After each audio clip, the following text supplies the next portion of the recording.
Il est exactement 7h15, ce samedi 13 juin 2015, quand Amélie Rousseau se réveille dans la suite nuptiale du château de Malmaison. L'odeur des roses blanches disposées la veille imprègne encore l'air matinal de cette chambre où elle a rêvé de ce moment depuis des mois. Sa robe de mariée, chef-d'œuvre de dentelle ivoire signée d'un grand couturier parisien, pend majestueusement à la penderie comme une promesse de bonheur. À 28 ans, cette professeure de français rayonne de cette joie particulière des futures épouses. Dans 4 heures, elle dira oui à Thomas, son compagnon depuis 5 ans. Personne, ce matin-là, n'aurait pu imaginer que cette journée parfaite se transformerait en cauchemar éternel. À 9h45, Amélie sort de sa chambre pour une dernière promenade solitaire dans les jardins du château, une tradition familiale qu'elle respecte scrupuleusement. Les caméras de surveillance la filment une dernière fois descendant le grand escalier de marbre, vêtue d'une simple robe d'été bleue et de sandales dorées. Ses cheveux châtains dansent dans la brise matinale. Depuis ce moment précis, Amélie Rousseau s'est évaporée sans laisser la moindre trace. Si ta fille disparaissait le jour de son mariage, comment réagirais-tu? N'oublie pas de t'abonner à Chroniques Disparues et d'activer la cloche, parce que cette histoire va te bouleverser de A à Z. Ce qui s'est passé au château de Malmaison ce 13 juin 2015 défie toute logique, et ce qui a été découvert 6 ans plus tard dans une friperie parisienne va complètement changer ta vision de cette disparition mystérieuse. Amélie cachait un secret que même son futur mari ignorait.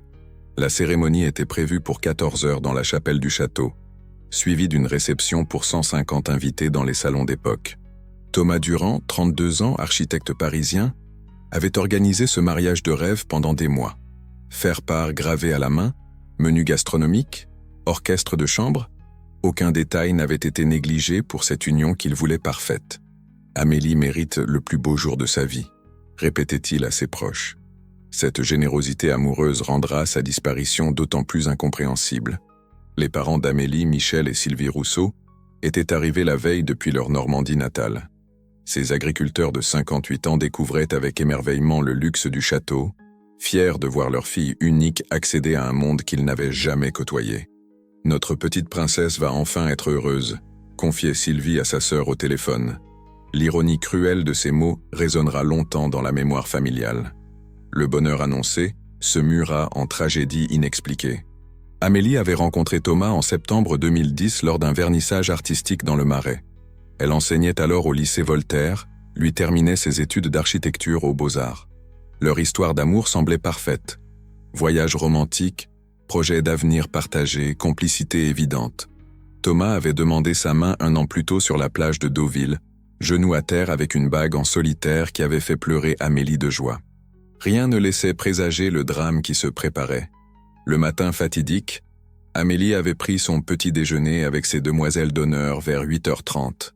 Emma, sa meilleure amie depuis l'enfance, se souvient de sa nervosité joyeuse habituelle des mariés.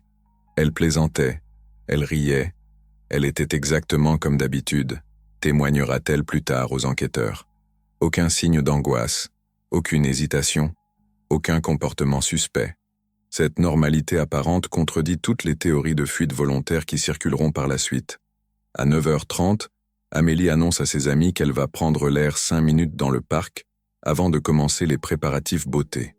Elle glisse son téléphone portable dans la poche de sa robe d'été, embrasse Emma sur la joue et sourit une dernière fois avant de franchir la porte de la suite. « À tout à l'heure, mes chéris, on a un mariage à célébrer. » Ces mots enjoués seront les derniers qu'on n'entendra jamais de sa bouche. L'optimisme de cette phrase contraste tragiquement avec ce qui va suivre. Les jardins du château de Malmaison s'étendent sur 15 hectares de bois et de prairies. Les caméras de surveillance ne couvrent que les abords immédiats du bâtiment principal, laissant de vastes zones aveugles où Amélie pouvait se promener discrètement. À 10h15, quand ces demoiselles d'honneur s'inquiètent de son absence, les recherches commencent immédiatement. Jardiniers, personnel du château, invités, tout le monde se mobilise pour retrouver la mariée volatilisée. Mais Amélie semble s'être dissoute dans l'air pur de l'Île-de-France. Ce que personne ne sait encore, c'est qu'Amélie avait cousu de ses propres mains un message secret dans la doublure de sa robe de mariée. Un message de 20 lignes écrites à l'encre indélébile, qui expliquait précisément pourquoi elle ne pourrait jamais se marier ce jour-là. Ce testament textile, découvert 6 ans plus tard par hasard, va bouleverser complètement l'enquête et révéler une vérité que personne n'avait imaginée. Mais pour l'instant, Amélie Rousseau venait de disparaître dans son plus beau jour, emportant tous ses secrets avec elle. À 11h30, quand les recherches informelles n'ont donné aucun résultat, Thomas Durand appelle officiellement la police. Sa voix tremble au téléphone. « Ma fiancée a disparu, on se marie dans 3 heures, elle est sortie se promener et… » L'émotion l'étouffe. L'odeur de panique se mélange à celle des compositions florales qui décorent déjà la chapelle. Les premiers gendarmes arrivent vers midi, en pleine effervescence des préparatifs de mariage. Cette intrusion policière dans un décor de conte de fées crée une atmosphère surréaliste que les témoins n'oublieront jamais. Le capitaine Moreau, qui dirige l'enquête, découvre une scène troublante dans la suite nuptiale d'Amélie. La robe de mariée pend toujours intacte à sa penderie, les chaussures de cérémonie attendent sagement au pied du lit, le maquillage est disposé sur la coiffeuse, comme si elle allait revenir d'un instant à l'autre. Seul détail anormal, le sac à main d'Amélie a été vidé méthodiquement sur le bureau, ses affaires triées avec un soin maniaque. Qui avait fouillé ses effets personnels? Et pourquoi? L'analyse du téléphone portable d'Amélie révèle des éléments contradictoires. L'appareil, retrouvé dans un buisson près de l'étang du château, ne porte aucune trace de violence. Mais l'historique des appels montre une communication étrange. À 9h42, un numéro masqué l'a contacté pendant 3 minutes et 17 secondes. Cet appel mystérieux, passé exactement pendant sa promenade matinale, pourrait expliquer sa disparition. Mais l'identification du correspondant se révèle impossible. Ligne anonyme internationale, intraçable selon les experts techniques. Thomas s'effondre psychologiquement en découvrant l'étendue de la disparition. Elle ne serait jamais partie volontairement, répète-t-il aux enquêteurs. Amélie attendait ce mariage depuis des mois. Elle avait tout organisé dans les moindres détails. Effectivement, la chambre de la future mariée témoigne d'une préparation minutieuse.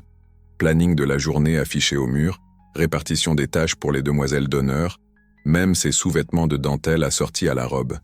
Cette organisation compulsive contredit l'hypothèse d'une fuite impulsive. Les 150 invités, arrivés pour la cérémonie de 14 heures, vivent un cauchemar éveillé. Certains refusent de croire à la disparition et attendent encore dans la chapelle décorée. D'autres repartent en silence, mal à l'aise face à cette tragédie qu'ils ne comprennent pas. Le curé, désorienté, ne sait plus quoi faire de son sermon nuptial soigneusement préparé. Cette désorganisation sociale autour d'un bonheur avorté ajoute une dimension supplémentaire au drame familial. L'enquête de voisinage révèle des témoignages troublants. Madame Petit, qui promène son chien quotidiennement dans les allées du château, affirme avoir vu Amélie parler avec quelqu'un près des écuries vers 9h50. Elle n'était plus seule, insiste cette dame de 67 ans. Il y avait une silhouette avec elle, mais je n'ai pas pu voir si c'était un homme ou une femme. Ce témoignage crucial oriente l'enquête vers une rencontre planifiée plutôt qu'une disparition accidentelle. Les premiers éléments techniques contredisent l'hypothèse du suicide.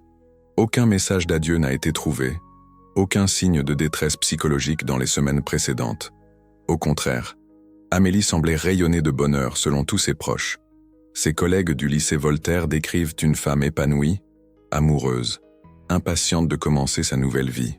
Elle parlait sans arrêt de sa robe, de sa lune de miel en Toscane, témoigne sa directrice. Cette joie de vivre rend sa volatilisation encore plus incompréhensible. L'analyse financière d'Amélie ne révèle aucune anomalie suspecte.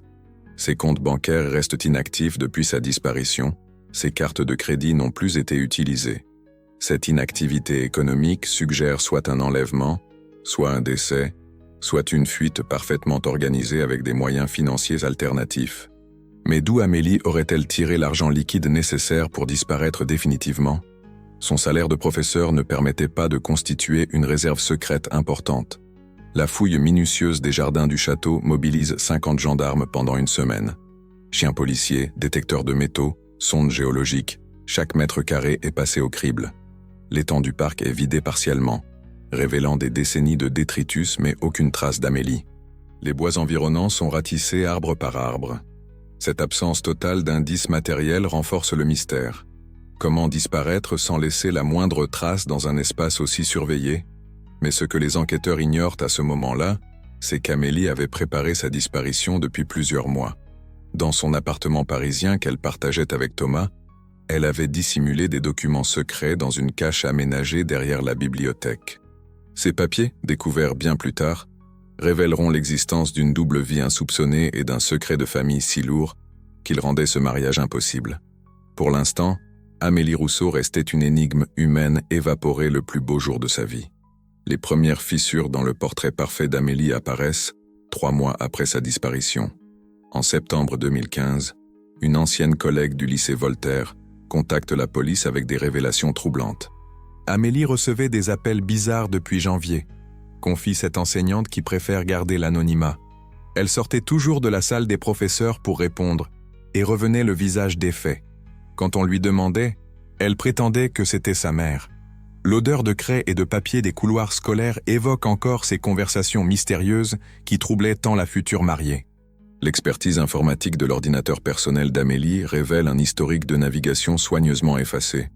Mais les techniciens parviennent à récupérer des fragments de données, recherches sur changer d'identité légalement, nouvelle vie à l'étranger, procédure d'asile politique. Ces requêtes, effectuées entre février et mai 2015, suggèrent une préméditation de plusieurs mois. Pourquoi une professeure française établie rechercherait-elle des informations sur l'asile politique?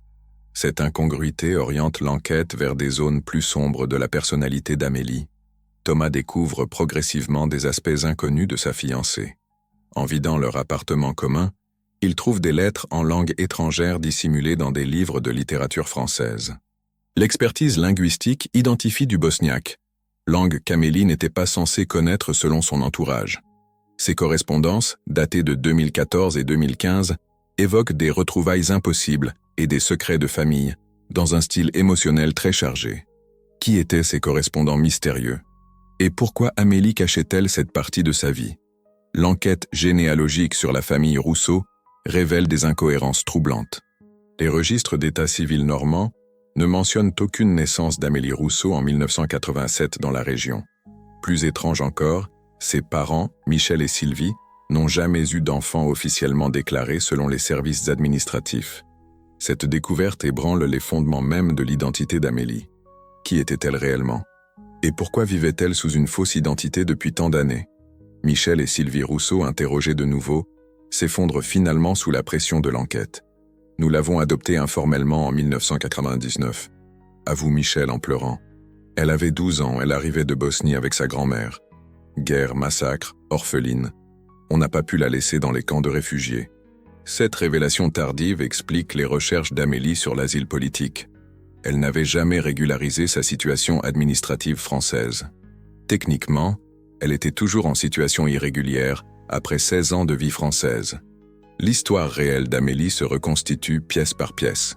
Née Amela Petrović à Srebrenica en 1987, elle avait fui le génocide bosniaque avec sa grand-mère Milica en 1999. Les Rousseau, agriculteurs généreux mais naïfs, l'avaient accueillie sans connaître les procédures légales d'adoption internationale. On pensait bien faire, sanglote Sylvie. Elle était si jeune, si traumatisée, on voulait juste lui donner une famille normale. Cette générosité humaine avait créé une bombe à retardement administrative qui exploserait 16 ans plus tard. La découverte de sa vraie identité éclaire d'un jour nouveau les derniers mois d'Amélie. Les appels mystérieux provenaient probablement de Bosnie, où des membres survivants de sa famille biologique tentèrent de la retrouver. Les lettres en bosniaque évoquent effectivement un « oncle Miloš » qui avait survécu au massacre et cherchait sa nièce depuis des années. Cette résurgence du passé, juste avant son mariage français, avait dû bouleverser Amélie au point de rendre impossible sa nouvelle vie avec Thomas. L'analyse psychologique de la situation révèle le dilemme tragique d'Amélie. Épouser Thomas sous une fausse identité l'exposait à des poursuites pénales en cas de découverte. Mais révéler la vérité risquait de détruire 16 années de mensonges involontaires et de compromettre la générosité des Rousseau. Elle était prise dans un étau, explique la psychiatre consultée. Son bonheur personnel menaçait la liberté de ceux qui l'avaient sauvé enfant. Cette culpabilité déchirante justifie-t-elle une disparition volontaire? Les recherches s'orientent désormais vers la Bosnie et les réseaux d'aide aux réfugiés. Interpol diffuse la photo d'Amélie dans les Balkans. Ses empreintes sont comparées aux archives des camps de déplacés des années 1990. Mais 20 ans après les conflits, ces dossiers restent fragmentaires et peu fiables. Retrouver la trace d'une enfant de 12 ans devenue française sous une fausse identité relève de l'impossible bureaucratique. Les frontières européennes facilitent les disparitions volontaires pour qui connaît les failles du système. Ce que les enquêteurs ne découvriront que 6 ans plus tard, grâce à sa robe de mariée retrouvée par hasard, c'est qu'Amélie avait effectivement planifié sa disparition comme un retour aux sources. Son message secret cousu dans la soie expliquait son choix cornélien entre l'amour français et la famille bosniaque. Mais pour l'instant, Amela Petrović, alias Amélie Rousseau, restait un fantôme entre 2 identités, disparu quelque part entre son passé traumatique et son avenir impossible. Le 23 mars 2021, Céline Dubois pousse la porte de Vintage Dreams, une friperie chic du 11e arrondissement parisien. Cette styliste de 34 ans recherche des pièces exceptionnelles pour sa collection capsule, quand son regard tombe sur une robe de mariée suspendue dans la section haute couture.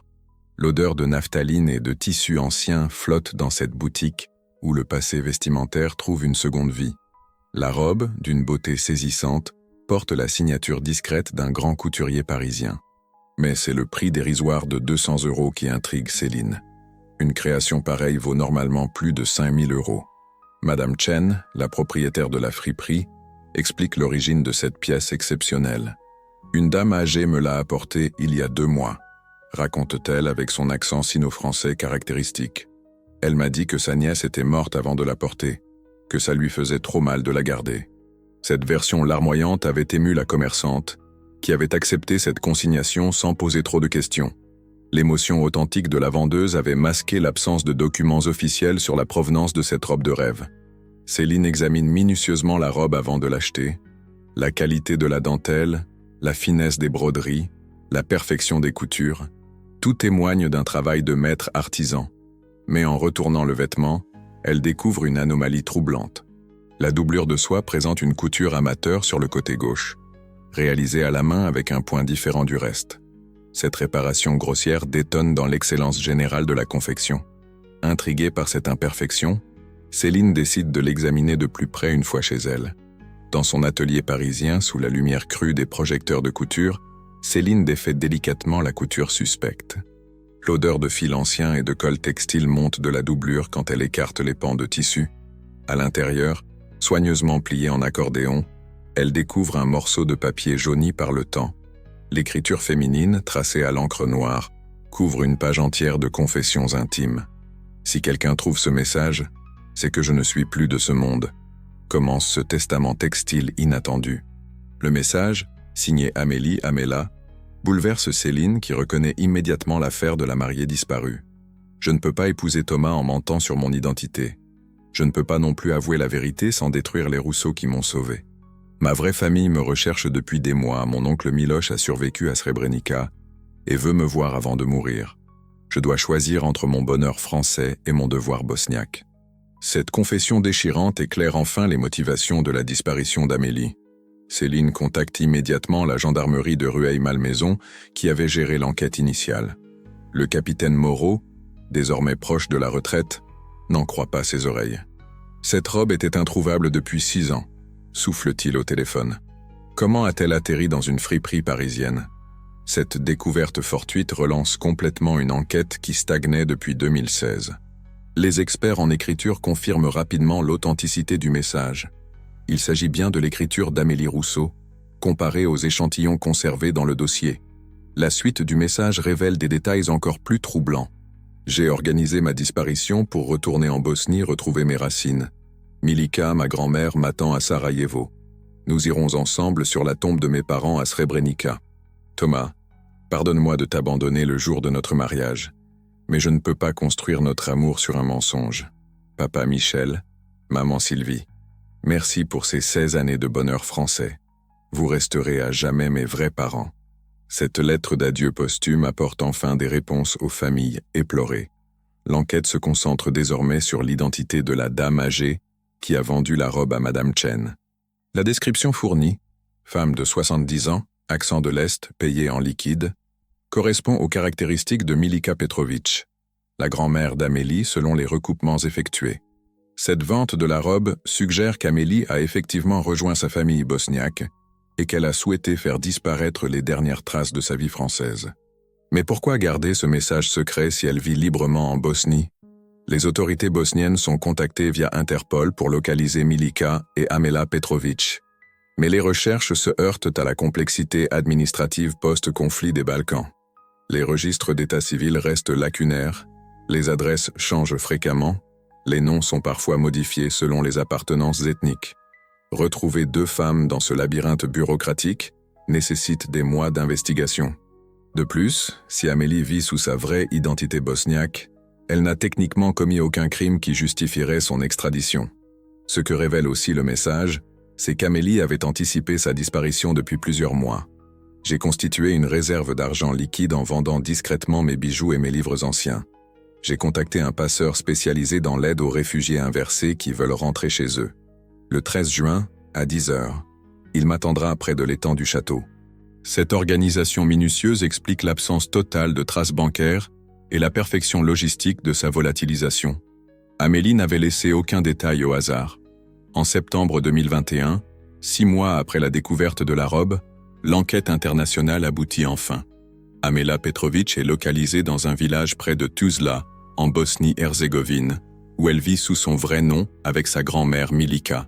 Les autorités locales confirment sa présence officielle depuis août 2015, soit 2 mois après sa disparition française. Cette femme de 34 ans, reconnue formellement grâce aux photos, exerce comme traductrice pour les ONG internationales. L'odeur de café turc et de cigarettes fortes imprègne le petit bureau où elle travaille quotidiennement, loin des jardins parfumés du château de Malmaison. Le consul français à Sarajevo organise une rencontre officielle avec Amela le 15 octobre 2021. Dans les locaux diplomatiques sécurisés, cette femme au visage creusé par 6 années de secret accepte enfin de s'expliquer sur sa disparition. « Je ne regrette rien », déclare-t-elle d'une voix ferme. « J'ai choisi ma vraie famille, mes vraies racines. En France, j'étais Amélie Rousseau, une identité d'emprunt. Ici, je suis Amela Petrović, la petite fille de Milica, la fille de Dražen et Fatima Mor à Srebrenica. Cette revendication identitaire justifie-t-elle 6 années de mensonges? Amela révèle les détails de sa fuite organisée. Dragan, un ami d'enfance devenu passeur humanitaire, m'avait proposé son aide dès janvier 2015. Il connaissait mon dilemme identitaire. Il savait que mon mariage français était impossible sans révéler la vérité aux Rousseau. Ce réseau d'aide aux réfugiés inversés, qui facilite le retour des exilés vers leur pays d'origine, avait planifié minutieusement la disparition d'Amélie. Le coup de téléphone du matin fatidique provenait effectivement de Dragan, confirmant le rendez-vous près de l'étang. Thomas Durand, informé de ces révélations, accepte difficilement cette vérité tardive. 6 ans de ma vie à la chercher, à culpabiliser, à me demander ce que j'avais fait de mal, confie-t-il aux enquêteurs. Si elle m'avait expliqué son problème d'identité, on aurait trouvé une solution ensemble. On s'aimait vraiment, je l'aurais aidé à régulariser sa situation. Cette incompréhension masculine face au choix déchirant d'Amela illustre la complexité des traumatismes post-conflit qui transcendent les générations. Michel et Sylvie Rousseau vivent cette révélation comme une trahison supplémentaire. Nous l'avons élevée comme notre propre fille pendant 16 ans, sanglote-t-il. Et elle préfère une grand-mère qu'elle avait oubliée à des parents qui l'ont choyée. Cette douleur parentale, légitime mais possessive, révèle les limites de l'adoption informelle. L'amour peut-il effacer complètement les liens du sang et les traumatismes originels? La générosité des Rousseau avait-elle créé une dette affective excessive? Amela explique son choix de coudre le message dans sa robe de mariée. Je voulais laisser une trace de mon passage français, une explication pour plus tard. Cette robe représentait le mensonge de ma vie occidentale, mais aussi sa beauté. En cousant la vérité dans la doublure, je réconciliais mes 2 identités. Cette symbolique vestimentaire, presque romanesque, témoigne d'une sensibilité littéraire héritée de ses années d'enseignement français. Même en fuyant la France, Amela restait imprégnée de sa culture d'adoption. L'enquête révèle que Milica Petrović, la grand-mère, était effectivement venue à Paris en janvier 2021 pour vendre la robe. Amela gardait cette robe comme un fardeau, explique la vieille dame de 79 ans via un interprète. Elle pleurait en la regardant. Elle se reprochait d'avoir fait souffrir les gens qu'elle aimait. J'ai décidé de m'en débarrasser pour qu'elle trouve la paix. Cette intervention grand-maternelle avait involontairement relancé l'enquête française 6 ans plus tard. Juridiquement, Amela ne peut pas être poursuivie pour sa disparition volontaire. En droit français, disparaître n'est pas un crime, même si cela cause une souffrance immense aux proches. Seule l'usurpation d'identité pourrait être sanctionnée, mais le délai de prescription est dépassé depuis longtemps. Elle a le droit de choisir sa vie, confirme l'avocat consulté. Moralement discutable, peut-être, mais légalement irréprochable. Cette impunité juridique frustre les familles françaises qui réclamèrent des comptes. Thomas demande une dernière rencontre avec celle qu'il avait voulu épouser. Cette confrontation, organisée en visioconférence par les consulats, a lieu le 3 novembre 2021. « Pourquoi ne pas m'avoir fait confiance ?»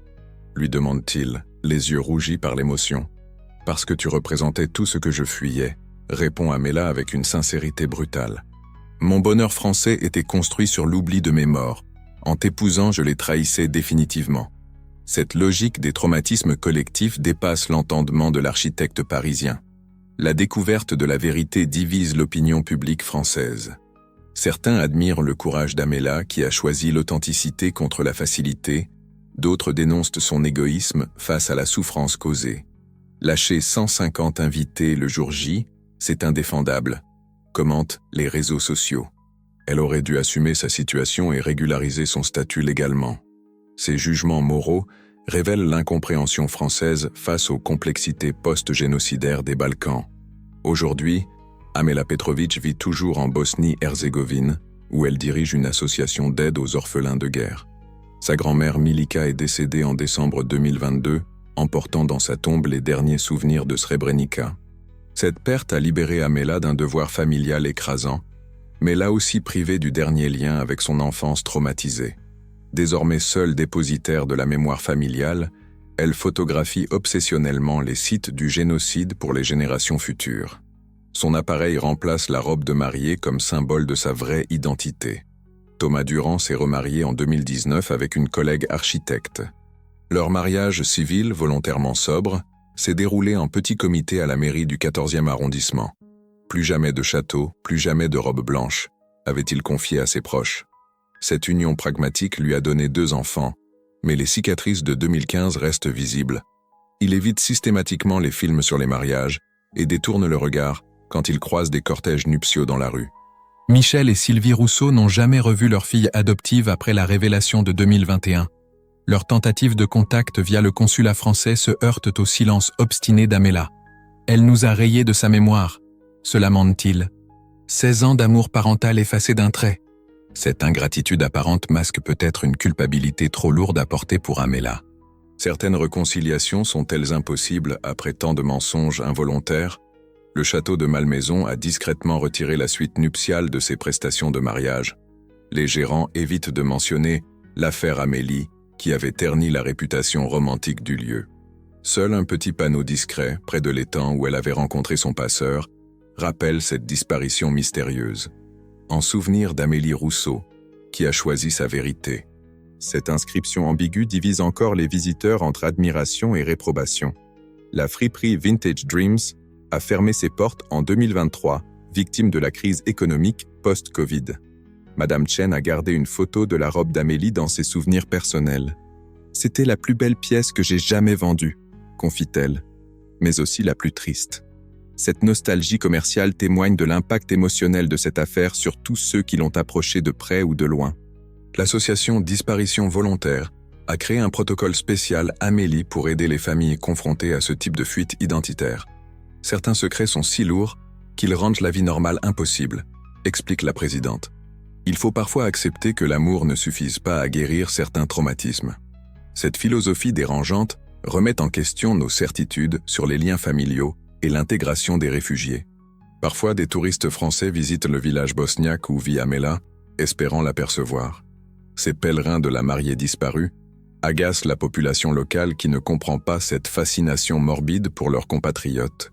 Amela elle-même évite soigneusement ces rencontres fortuites, changeant d'itinéraire quand elle repère des groupes francophones. Son passé français la hante autant en Bosnie qu'il hantait sa vie bosniaque en France. La tombe de Dražen et Fatima Petrović, parents biologiques d'Amela, est désormais fleurie chaque semaine par leur fille retrouvée. Cette piété filiale posthume compense-t-elle les années d'oubli français? Ces visites rituelles apaisent-elles vraiment sa culpabilité ou l'entretiennent-elles dans une mélancolie perpétuelle? Question sans réponse que seule Amela pourrait éclairer si elle acceptait encore de s'exprimer sur son choix déchirant. Et toi, qu'est-ce que tu penses de cette histoire? Amela avait-elle le droit de disparaître ainsi le jour de son mariage? Peut-on comprendre son choix entre deux identités irréconciliables? As-tu déjà vécu un secret de famille si lourd qu'il empêchait ton bonheur? Dis-nous dans les commentaires si tu penses que certains mensonges sont parfois nécessaires pour protéger ceux qu'on aime. N'oublie pas de t'abonner à Chroniques Disparues, d'activer la cloche de notification et de partager cette vidéo. Car parfois, la vérité fait plus mal que le mensonge, et l'amour n'est pas toujours suffisant pour guérir les blessures du passé. L'histoire d'Amélie nous rappelle que nous portons tous plusieurs identités en nous, et que choisir la bonne peut parfois coûter très cher.